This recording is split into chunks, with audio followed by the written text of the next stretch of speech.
teman-teman yang saya hargai, yang saya cintai juga, terutama yang datang siang ini. Sebelumnya selamat siang. Sebuah kehormatan buat saya untuk diminta mengisi. Katanya ada podium, silakan diisi. Dan kebetulan temanya karena memang sedang hangat-hangatnya gerakan 30 September, akhirnya saya diminta untuk berbicara mengenai ini. Ini kalau tidak salah yang pertama ya dari ABM Solidaritas menyalakan pidato kemisan. Semoga dan awal ini bisa terus berjalan. Karena selama saya kuliah di sini dari dulu waktu S1 itu tidak pernah ada budaya semacam ini. Ini semacam speak corner, mungkin bagus sekali. Saya sangat appreciate terhadap gerakan ini. Jadi tidak ada lagi orang-orang yang akan berbicara di belakang, tidak ada lagi orang-orang yang akan gerundel di belakang, tapi semuanya berbicara di muka. Semuanya akan berbicara di muka. Sampaikan protes secara terbuka, sampaikan ketidaksepakatan secara terbuka, tidak lagi di belakang, tidak lagi hanya dengan bergosip, tapi di muka, di podium semacam ini. Terima kasih untuk ABM Solidaritas.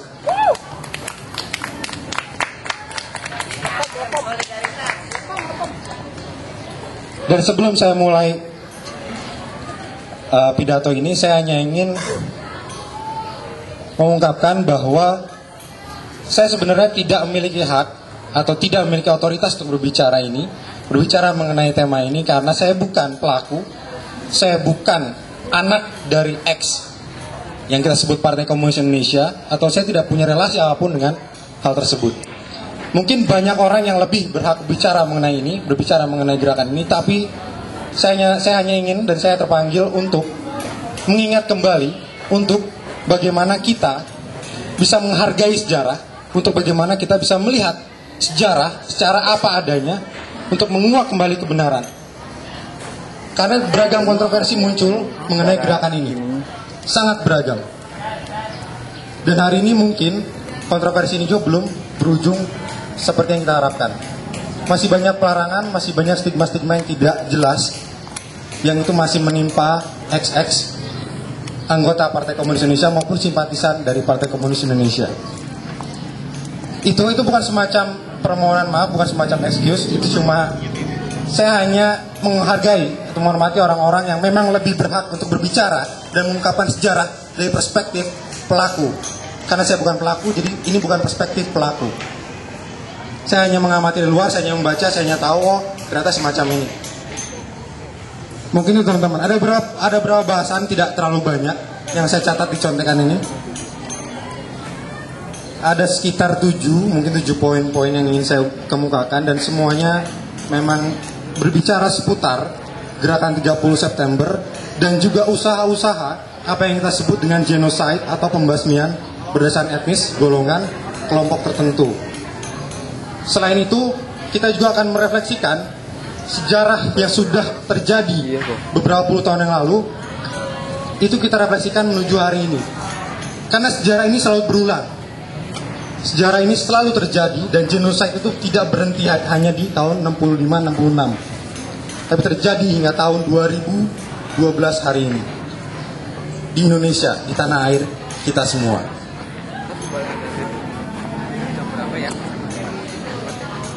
Dan untuk memulai, teman-teman yang masih malu-malu untuk mendengarkan, saya pikir bisa sedikit merapat.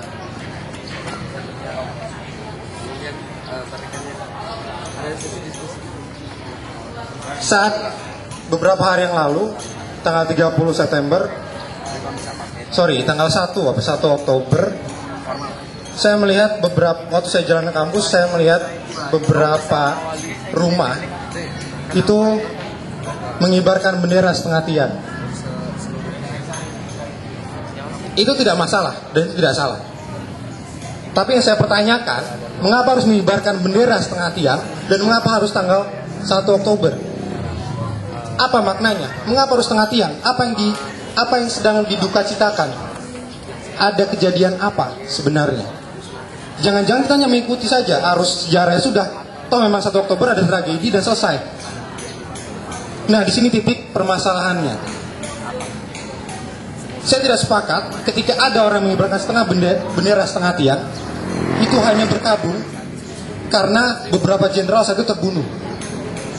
Lantas timbul coup dan akhirnya diberantas oleh salah satu Maijen saat itu. Dan saya sangat tidak sepakat. Ini narasi besar sejarah yang terus direproduksi oleh rezim sampai hari ini. Bahwa ada tragedi, jenderal-jenderal itu mati, dan kita harus memperingati itu, dan kita harus mengingat jenderal-jenderal itu dan nama-namanya. Pertanyaannya kemudian, apakah hanya jenderal? Apakah hanya beberapa gelintir jenderal yang dibunuh dan mati tanggal 30 September? Kita belum masuk ke siapa yang salah dan ini kekuasaan. Ini ada relasi kuasa siapa. Tapi kita ngomong korbannya. Padahal dari pihak yang lain, korbannya jutaan. Dan teman-teman mungkin sudah mengerti, apalagi teman-teman yang depan sini mungkin sudah mengerti, sudah kerap membaca banyak literatur. Jutaan saat itu orang dibantai tanpa ada proses hukum apapun, tanpa ada proses hukum yang legal dan formal di negara ini. Hukum seolah tidak berlaku, seolah kita sedang keadaan darurat perang. Tidak ada sama sekali yang melalui proses hukum. Mungkin kecuali beberapa petingginya, dan itu pun harus berakhir dengan tragis. Nah, disinilah saya menggugat sebenarnya. Mengapa kita harus menyebarkan bendera setengah tiang? Kalau kita memang ingin memperingati bahwa tragedi itu menelan jutaan korban, tidak ada masalah. Tapi ketika itu hanya untuk para jenderal yang gugur yang diabadikan di nama-nama jalan, saya menolak dengan tegas. Itu bukan sejarah. Itu bukan sejarah. Sekali lagi itu bukan sejarah. Faktanya ya meninggal. Tapi sejarah tidak hanya itu. Nah, jutaan orang meninggal, beberapa jenderal meninggal. Di sini banyak yang melihat ada proses memang semacam katakanlah genocide, pembantaian berdasarkan golongan.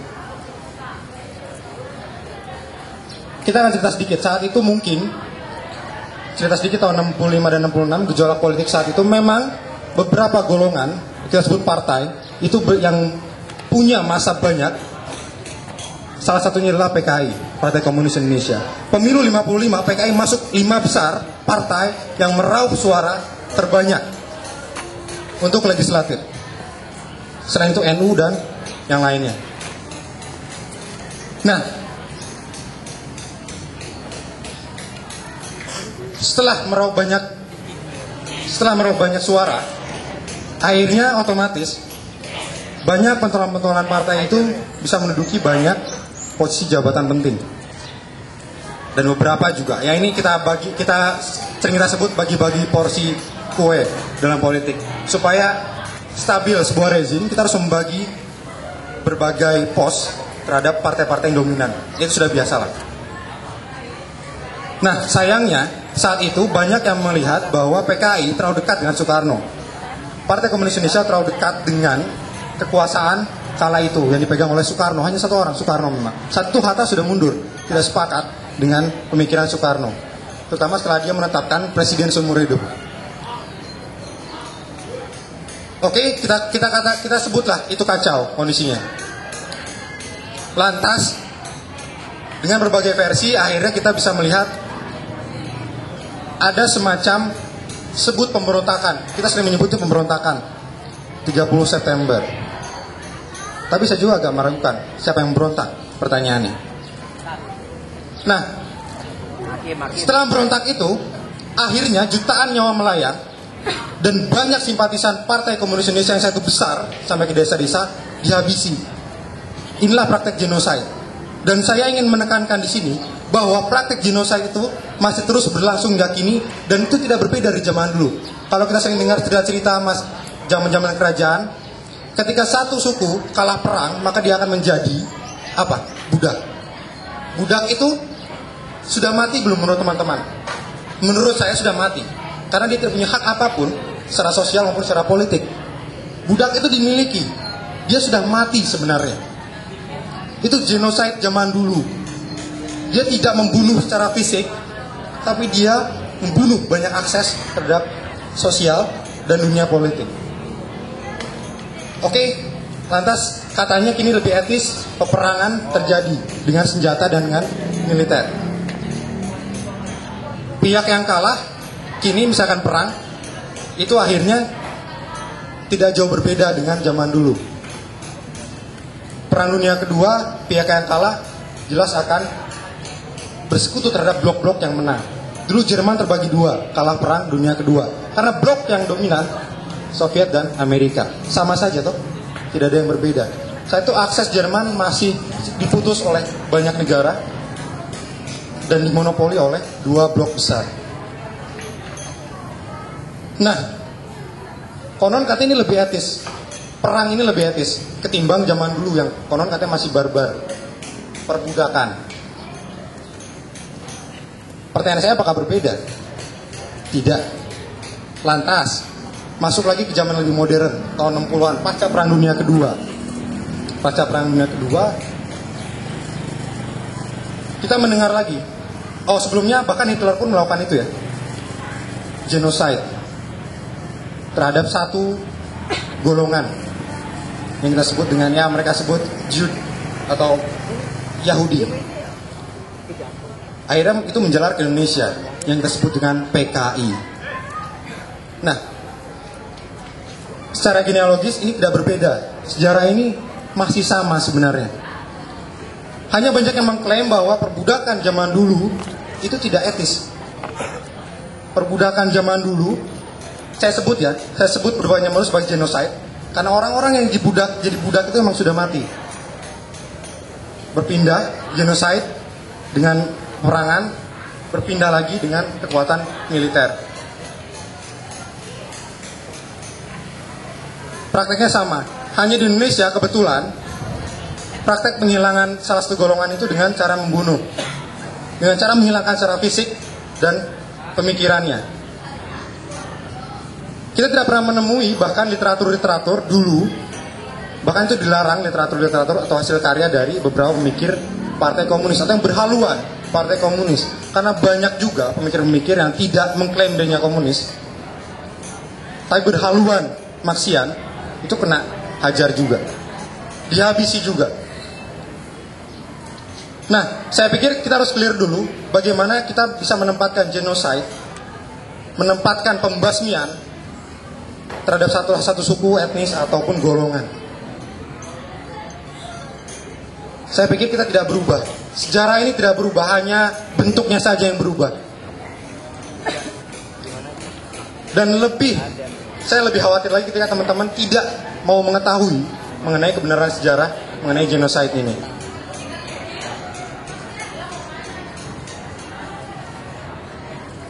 Ya. Kembali lagi ke tanggal 30 September. Gerakan tersebut terus direproduksi oleh Orde setelah Soekarno, atau mereka sering mengklaim Orde Pembangunan atau Orde Baru. Direproduksi dengan sejarah yang baru. Sejarah yang baru yang sering kita lihat atau sering kita baca atau dengar, itu yang bias akan kekuatan militer. Militer seolah superior di sejarah itu. Dan PKI atau yang berhaluan Marxian memang wajib untuk dibasmi saat itu. Di banyak literatur memang disebutkan bahwa orang-orang berhaluan komunis memang wajib dan memang tidak salah untuk dihanguskan. Nah, reproduksinya terus berjalan dengan film, dengan bacaan, dengan berbagai karya. Akhirnya kita tidak pernah mempertanyakan lagi ada apa sebenarnya di balik gerakan tersebut. Orde Baru tumbang, reformasi berlanjut. Pertanyaan saya, adakah yang berani mempertanyakan kebenaran sejarah di era yang konon katanya terbuka dan demokratis ini? Ada beberapa, sayangnya hanya sedikit orang yang berani.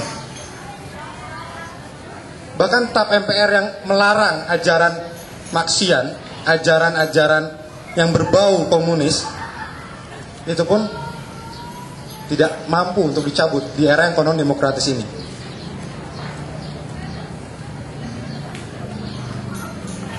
Jadi Orde sudah berubah, era sudah berubah, pemimpin sudah berubah. Tapi sekali lagi bangsa ini dibentuk atas dasar sejarah yang salah. Orde ini selalu melahirkan pemimpin-pemimpin yang hanya tahu sejarah yang salah. Karena ya, terbukti, Orde berubah, konon katanya demokratis. Tapi yang lahir adalah pemimpin-pemimpin yang pro status quo. Pemimpin-pemimpin yang hanya menelan sejarah yang itu-itu saja. Yang pro dan bias terhadap kepentingan penguasa.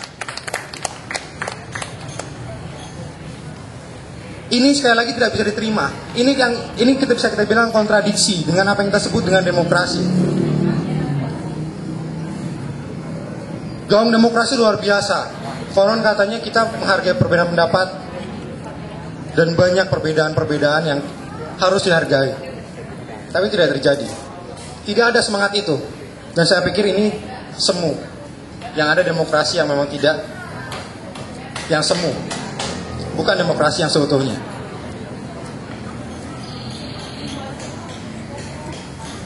Nah, dampak dari reproduksi rezim Orde Baru itu membuat banyak sejarah. Maaf, bukan membuat banyak sejarah. Banyak membuat berbagai karya yang itu mengulas tentang sejarah gerakan 30 September yang akhirnya itu berpihak terhadap orang-orang yang memang membantai berbagai orang simpatisan dan anggota Partai Komunis Indonesia saat itu. Itu akhirnya membuat kita seolah melupakan sejarah. Lupa. Di sini bukan hanya lupa. Saya maknai lupa itu sebagai nyaris permisif, nyaris memaafkan. Kalau kita lupa, itu nyaris permisif. Memang secara verbal tidak ada. Oh ya, saya maafkan, tidak. Tapi kita melupakan, permisif berarti. Kita sudah memaafkan. Dulu Soekarno pernah melakukan praktek ini. Meskipun ini tidak mengurangi hormat saya kepada dua proklamator itu ya, Bung Hatta dan Bung Karno.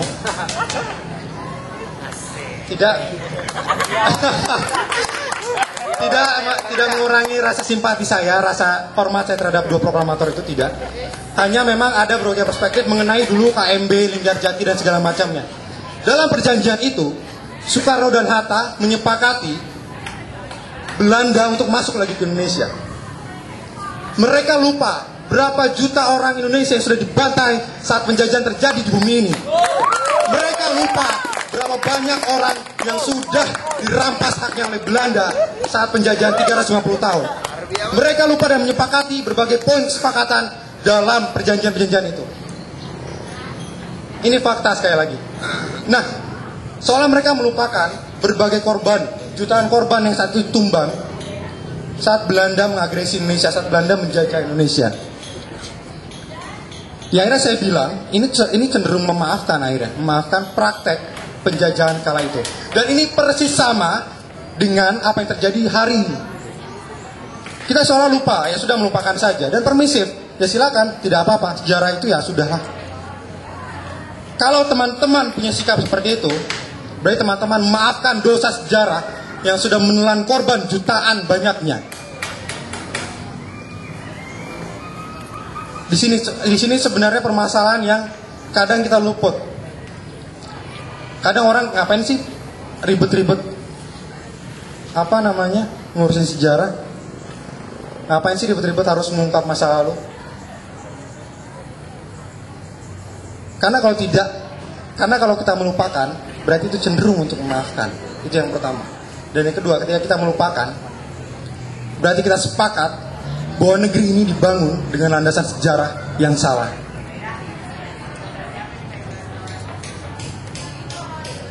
Nah,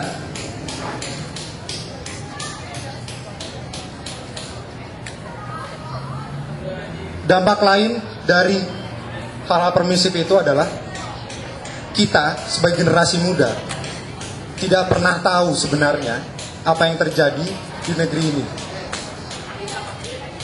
Saya pikir ini bahaya yang luar biasa. Ketika generasi muda saja tidak mau tahu akan sejarahnya. Banyak orang mungkin bilang sekarang labil, ini abadi labil mungkin. Nah, kalau kita tidak mau tahu sejarah, kita jadi yang labil ini. Kita tidak punya landasan berpijak akhirnya. Dan lebih parah lagi, kita tidak akan berani menyuarakan kebenaran. Dia tidak mau tahu, yang benar yang mana tidak mau tahu. Nah akhirnya, ketika banyak reproduksi yang dilakukan oleh rezim, banyak penyimpangan-penyimpangan sejarah yang dilakukan oleh rezim, dan kita tidak pernah mempertanyakan, anak muda, pemuda seperti kita tidak pernah mempertanyakan, ya habislah Indonesia.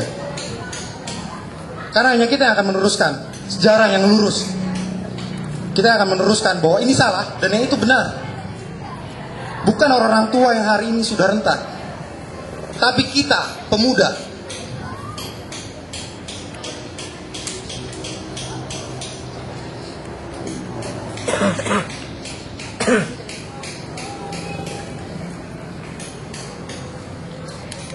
Dan sayangnya lagi, di era reformasi yang berlandaskan demokrasi ini, stigma-stigma ex-PKI memang masih melekat. Disadari atau tidak, diamini atau tidak, masih melekat. Dulu, saya cerita aja. Dulu waktu saya nggak tahu macam-macam kayak begini ya katakanlah lulus saya malah masih unyu-unyu. Masih sekalinya masih unyu ya. Masih imut-imut. Saya mendengar PKI memang asosiasional, langsung pikiran saya itu ke pemberontakan itu. Oh ini yang salah dulu. Oh ini yang dulu memberontak.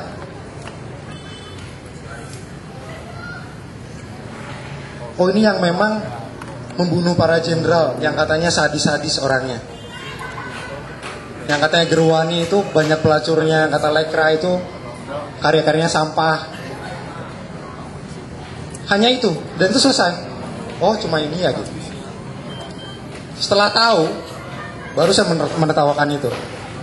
Labil sekali saya dulu. Nah, jadi hanya ada dua pilihannya. Teman-teman duduk di sini dan menjadi tahu, lalu lebih mencari tahu lagi kebenaran sejarah, atau tidak mau tahu dan melupakannya, cenderung memaafkan. Hanya ada dua. Kalau saya jelas, saya akan memilih mencari kebenaran. Saya akan memilih melihat bagaimana negeri ini terbangun, bagaimana negeri ini dibangun oleh sejarah zaman dulu. Karena kita adalah produk sejarah.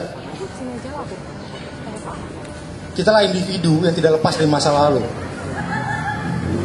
Sepakat?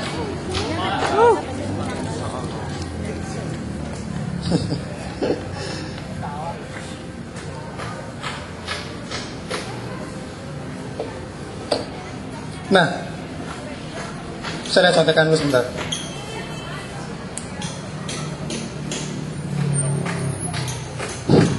Genocide, atau ketika kita melakukan, atau ketika sebuah rezim melakukan pembersihan terhadap sebuah etnis atau golongan, itu tidak hanya serta-merta berdasarkan kebencian. Banyak kepentingan dalamnya. Ekonomi, ya. Tonton bisa bayangkan tidak? Dulu misalkan, sekarang kita bayangkan kita 60-an. Tonton itu petani kebanyakan misalkan. Terus ada tiba-tiba meletuslah gerakan 30 September dan tonton diculik atau dibunuh. Tanah kalian akan ke siapa pemilikannya? Rumah kalian akan berpindah ke siapa pemilikannya? Atau kepentingan politis? Dulu Orde Baru mengenal apa yang disebut Pak Harto harus menguasai dengan Golkarnya, harus menguasai pertama dia Koramil di tingkat paling bawah ya, Koramil, lantas Polsek, dan kepala desa atau bupatinya. Nah, tiga ini harus dikuasai supaya rezim ini berjalan dengan lancar tanpa ada gangguan apapun, stabil. Nah ini kepentingan politik. Mengapa terjadi genocide pada tanggal 30 September tersebut? Jadi tidak serta-merta ya saya benci aja lah sama PKI, ya saya benci aja lah sama kamu, saya bunuh. Tidak serta-merta. Dan saya pikir tidak semudah itu orang bisa membunuh, dan orang bisa tega membunuh jutaan orang kalau tidak ada motif yang luar biasa di baliknya.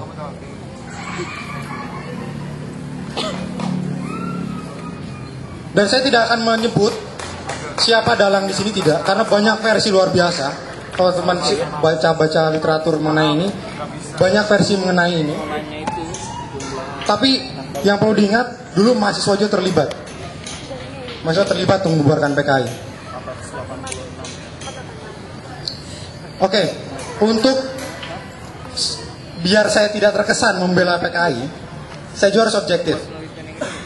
Dulu memang ya, secara praktik Partai Komunis Indonesia memang banyak oknum yang melakukan katakanlah kekerasan, katakanlah propagandanya itu kacangan.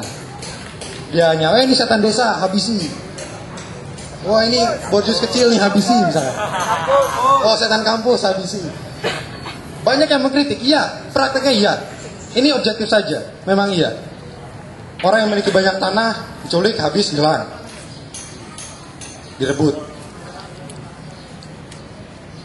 Tapi tidak serta-merta itu melegitimasi pembantaian yang terjadi tanggal 30 tersebut. Tidak. Karena kalau boleh objektif, saat itu tidak hanya PKI yang melakukan itu. Banyak partai juga melakukan keculasan dan kecurangan. PNI ya, sejarah yang diciptakan oleh Orde Baru. Itu saya katakan salah. Dan itu tentu bukan pemuda Indonesia. Karena pemuda Indonesia pemuda yang gagal berani.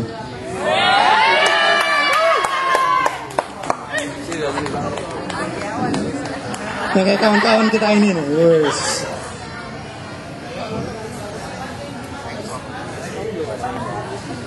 Nah, mungkin itu teman-teman. Jadi, sekali lagi bisa saya katakan bahwa kita itu manusia sejarah. Manusia yang memang identitasnya dibentuk oleh sejarah. Kalau sejarah ini sudah salah, kalau sejarah ini sudah dipolitisir dalam makna buruk, kepentingan yang segelintir orang, maka yang akan lahir adalah generasi-generasi yang gagap, generasi-generasi yang tidak akan cinta terhadap bangsanya, generasi-generasi yang akan lupa terhadap sejarah bangsanya, yang tidak akan menganggap penting sejarah itu, dan cenderung menjadi orang-orang yang permisif. Ya sudahlah, ya lupakanlah. Emang lebaran, maaf-maafan.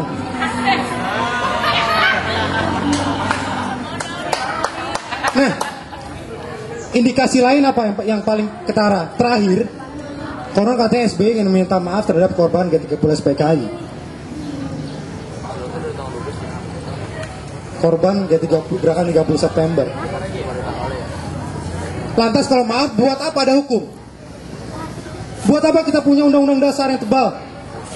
Kalau hanya didasarkan atas kata maaf. Buat apa teman-teman demonstrasi panas-panasan kalau ada kata maaf? Maaf, sekarang SPP-nya mahal, ya sudah Pak, tidak apa-apa. Sekali lagi kita negara hukum. Tidak ada maaf. Buka sejarah dan tuntut semua pelakunya. Dan bersihkan kembali nama-nama mereka yang dulu dicap hitam. Itu baru negara hukum.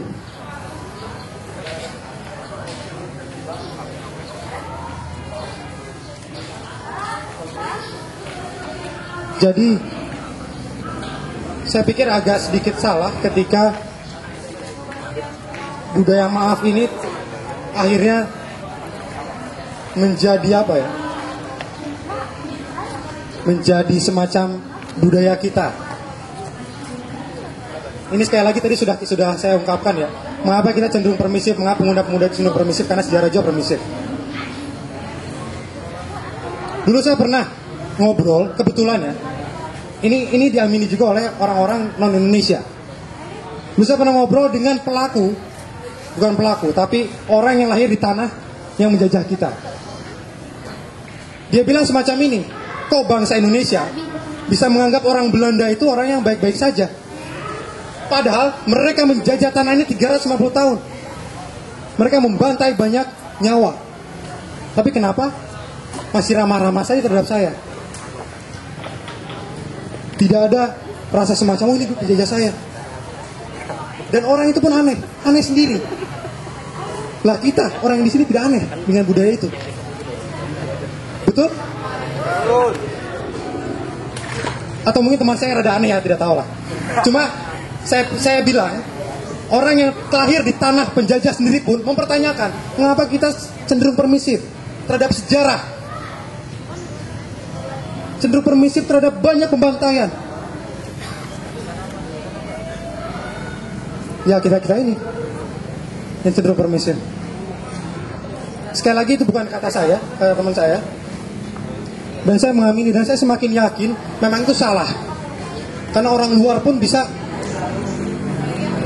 mengeluarkan opini semacam itu. Kok bisa ya semacam ini?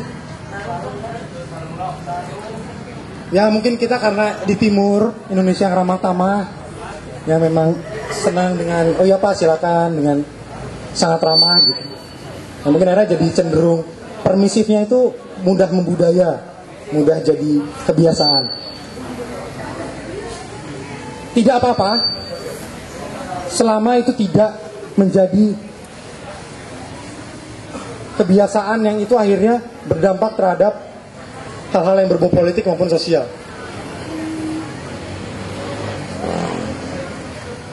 Karena payahnya hari ini kita sudah membuktikan SBY pun sama melakukan sikapnya itu pengen minta maaf. Dia pikir lebaran kali, udah lewat ya lebarannya ya. Besok lagi tahun depan. Nah, akhirnya merembes ke banyak sektor pemaaf-pemaaf ini. Akhirnya saya juga bersimpulan bahwa dendam itu memang tidak selamanya buruk. Karena maaf pun tidak selamanya baik. Betul? Menjadi pendendam itu selamanya buruk. Karena dengan dendam kita akan punya semangat untuk menguak sejarah.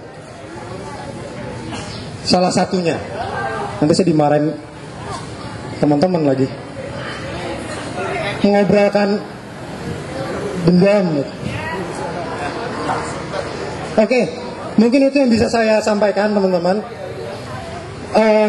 Sebenarnya saya hanya ingin melihat bahwa sejarah ini tidak pernah berubah, hanya berubah bentuk.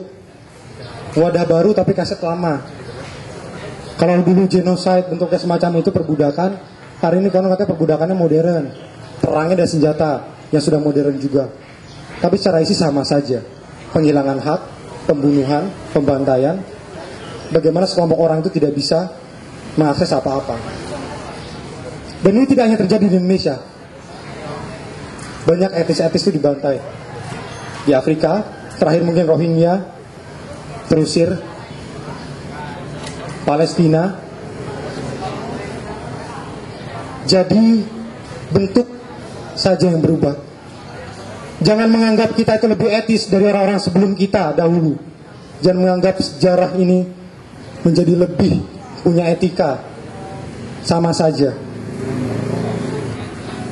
Pertanyaannya kan cuma satu. Teman-teman pengen berubah sejarahnya?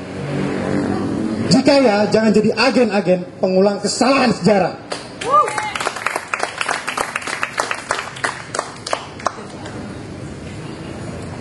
Dan yang kedua, saya ingin melihat bahwa sebenarnya kita itu negeri ini dibangun di atas sejarah yang sudah saya katakan banyak diobok-obok oleh banyak kepentingan. Ya sejarah memang kuasa, kita tahu sejarah itu kuasa, politis. Hanya politis kemana? Pertanyaan saya. Segelintir orangkah? Atau memang politis terhadap orang-orang yang dulu dirampas haknya? Kalau politis terhadap orang yang dirampas haknya, itu bagus. Karena tidak ada masa depan bangsa yang akan gilang gemilang, yang akan bersinar, tanpa ada rekonstruksi sejarah yang benar. Tidak ada. Dan ini jadi alasan mengapa sejarah itu menjadi sengketa. Sejarah itu menjadi sengketa orang-orang yang pengen berkuasa. Karena kekuasaan dibangun dengan sejarah. Itu yang kedua. Dan yang ketiga,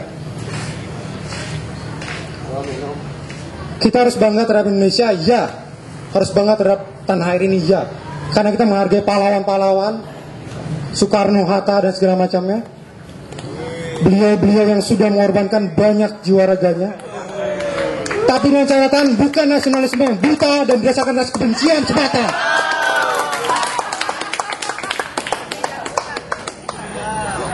Katakan itu salah ketika salah, katakan itu benar ketika benar. Itu baru nasionalisme senyatanya. Dan yang keempat, saya hanya ingin mengkritik bahwa jika kita berada di iklim demokrasi, maka semua pelarangan ajaran, semua pelarangan pemikiran wajib dibumi hanguskan. Sekarang juga itu wajib. Kecuali kita tidak mengklaim kita ini demokratis, tidak apa-apa. Tapi karena kita sudah mengklaim kita demokrasi, itulah konsekuensinya. Jadi nggak seenaknya dong kita mengklaim ini demokrasi dan segala macam. Tidak bisa itu. Tidak ada prasyarat demokrasi, satupun prasyarat demokrasi yang itu berbicara kebohongan. Tidak ada. Dan yang terakhir, karena kita hidup di kampus, karena saya juga masih hidup di kampus, saya ingin mengkritik lembaga ini. Karena lembaga ini belum bisa, sekali lagi belum bisa, semoga bisa ke depan, untuk menguak berbagai sejarah yang sudah banyak berpihak terhadap kepentingan penguasa. Sejarah yang sudah status quo. Karena sekali lagi lembaga ini mencetak orang-orang terpelajar yang konon katanya akan jadi pemimpin. Kalian-kalian ini konon katanya jadi pemimpin masa depan. Kalau kita saja diajarin yang salah, maka teman-teman akan menjadi pemimpin yang salah. Pemimpin yang lupa dirinya. Maling kundang aja dikutuk jadi batu, teman-teman jadi dikutuk jadi apa kalau jadi lupa dirinya? Main kundang itu dikutuk jadi batu, lupa sejarahnya loh. Kita yang lupa sejarah nanti dikutuk jadi lebih dari batu bahkan.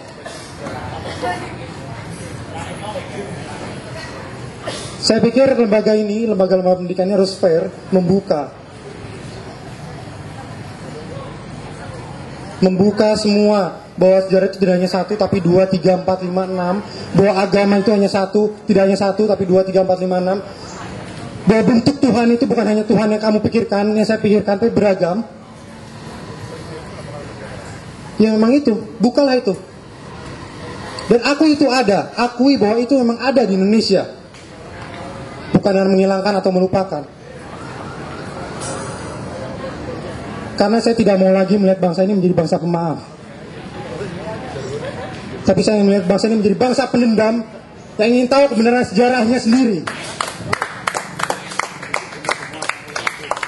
Dan yang keenam, ketujuh apa keenam ya? Keenam, berapa aja. Dan yang keenam, saya pikir maaf itu bukan jalan. Misal, ibu kamu korban pembunuhan, dimaafin. Ini cuma satu ya, cuma satu orang loh. Bayangkan kalau jutaan orang bayangkan.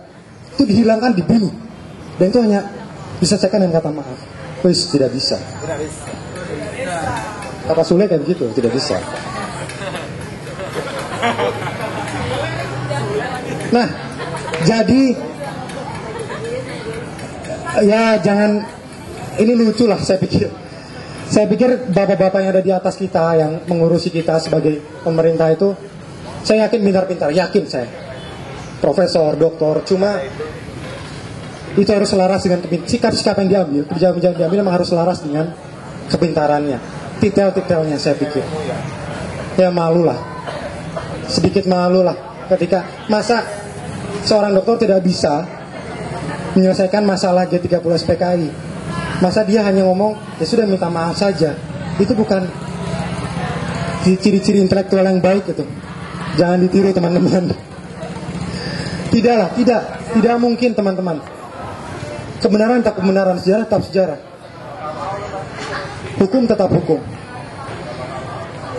Itu ya teman-teman. Sekali lagi saya selalu yakin, terakhir kalimat dari saya untuk closing statement, saya selalu yakin bahwa bangsa yang besar itu bangsa yang dibentuk karena sejarah yang benar. Terima kasih teman-teman.